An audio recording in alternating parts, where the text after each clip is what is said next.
جی تو ناظرین پروگرام علی کیپر کے ساتھ میں ہوں رستم علی اور میرے ساتھ ہیں بالکل ناظرین، آج کے ہمارے اس پروگرام میں بڑا زبردست قسم کا ٹاپک ہم لوگوں نے چوز کیا ہے، ریفر سینٹر، پاکستان کا سب سے بڑا ریفر سینٹر۔ ہم آپ کو کچھ ہنٹ دیں گے اور میرا خیال ہے کہ آپ اس تک رسائی آپ آسانی سے حاصل کر لیں گے۔ پہلا ہنٹ تو یہ کہ جب انڈیا پاکستان کی جنگ کے حوالے سے معاملات پیچھے چل رہے تھے تو ہمارا یہ ریفر سینٹر جو ہے وہ سیر فہرست سوشل میڈیا پر کہا جاتا تھا کہ اس شہر کے ریفر سینٹر کے ڈاکٹر اگر دلی میں بیٹھ جائیں تو وہ دلی میں بیٹھ کے یہ کہیں گے کہ مریض نو لوڑ لے نہیں بچنا۔ رستم، آپ کی طرف آتا ہوں، بتائیے کوئی آپ کے پاس کوئی میم موجود ہو مشہور زمانہ ہمارے ریفر سینٹر کا؟ ایک تو بائی ڈیوو گھاٹا ہونا چاہیے جناب، لوا یقین اور مریض کے لیے آسانی ہو کہ وہ آتے ہی ڈیوو بیٹھے ہو سیدھا لاہور۔ بالکل ناظرین، ہمیں یہاں پہ نام لینے کی ضرورت نہیں ہے کہ وہ کیا ہے، وہ ہمارا مشہور زمانہ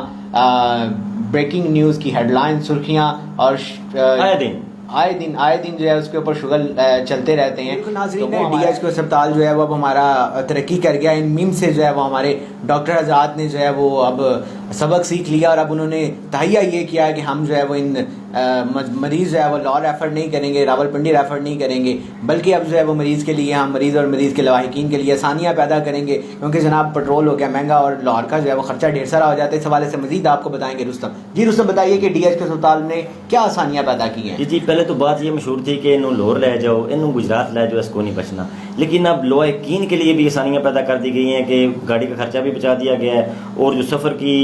کے لیے دشواریاں تھیں وہ بھی ختم کر دی گئی ہیں۔ بالکل ساتھ ہی 2 قدم کے فاصلے پہ مردہ خانہ ہے، آپ کو وہاں بھیجا جائے گا اور آپ کے پاس 2 آپشن ہوں گے، یا تو آپ دوبارہ اس کو 2-3 گھنٹے بعد آپ دوبارہ اسے ایمرجنسی میں لانا چاہتے ہیں، دوبارہ ایمرجنسی منتقل کرنا چاہتے ہیں، یا تو آپ سیدھا اس کو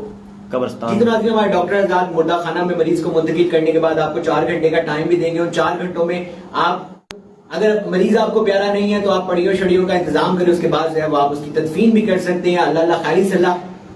لیکن پروگرام ہیلی کاپٹر میں ہم کچھ عطیہ کرنا چاہیں گے۔ کیا عطیہ کرنا چاہو گے بھائی؟ اوہ مائی گاڈ، بالکل یہ ہم مخیر حضرات سے بھی اپیل کریں گے کہ اس طرح کے ہیلی کاپٹر جو ہے وہ آپ ہمارے ڈی ایچ کے اسپتال کو عطیہ کریں تاکہ مریض کو لاہور لے کے جانے میں، راولپنڈی لے کے جانے میں آسانی ہو اور تاکہ ہم ان مردہ خانہ سے جو ہے وہ بچ سکے۔ پروگرام ہیلی کاپٹر میں اب تک کے لیے صرف اتنا ہی، انشاءاللہ اگلے پروگرام میں ہم ایک نئے ٹاپک کے ساتھ حاضر ہوں گے۔ ہمیں اجازت دیجیے گا، اپنا خیال رکھیے گا، اللہ حافظ۔